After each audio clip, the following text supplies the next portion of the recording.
सत्याची बाजू मांडणारे हक्काचं न्यूज चॅनल। झणझणीत लाल मिरचीचा बाजार गजबजू लागला। मसाल्यासाठी गृहिणी सरसावल्या। नुकतेच उन्हाळ्याचे दिवस सुरू झाल्याने प्रत्येक गृहिणी आपले वर्षभराचे घरातील चीज वस्तू तयार करून ठेवण्याच्या लगबगीला लागल्या असल्याने सध्या पापड, कुरड्या, वेफर्स हे बनवण्याची लगबग सुरू असतानाच वर्षभर पुरणारा लाल व काळा मसाला बनवून ठेवण्यासाठी देखील प्रत्येक घरातील गृहिणींची धावपळ सुरू झाली असल्याने चाळीसगाव येथील नागद रोडवर वाळलेल्या लाल मिरचीचा बाजार गजबजू लागला आहे।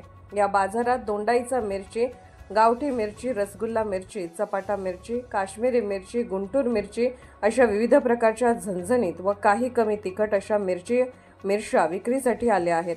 यंदा दरवर्षीप्रमाणे मिरचीच्या भावात फारशी वाढ झालेली नसून मागील वर्षी जे भाव होते जवळपास तोच भाव यंदाही मिरचीचा असल्याचे येथील काही व्यापाऱ्यांनी सांगितले आहे।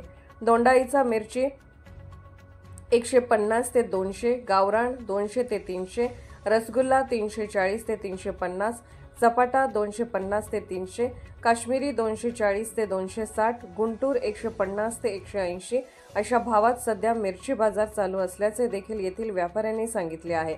अनेक गृहिणी या मिरची बाजारात सध्या आपल्या पारखीची व नियमित वापराची मिरची खरेदी करण्यासाठी गर्दी करू लागले आहेत। मात्र एक विशेष, घरात मिरची काढल्यानंतर लगेच तिचा ठसका येऊन अनेक लोक बेजार होतात, पण या संपूर्ण बाजारात मिरची व्यापारी व त्यांचे परिवारातील सदस्य खानदेशाच्या कडक उन्हात दिवसभर लाल मिरच्यांमध्ये आपला दिवस काढतात ही मोठ्या कमालीची बाब आहे। अशाच ताज्या बातम्या पाहण्यासाठी सह्याद्री न्यूजला लाईक करा, सबस्क्राइब करा आणि बेल आयकॉन प्रेस करा। धन्यवाद।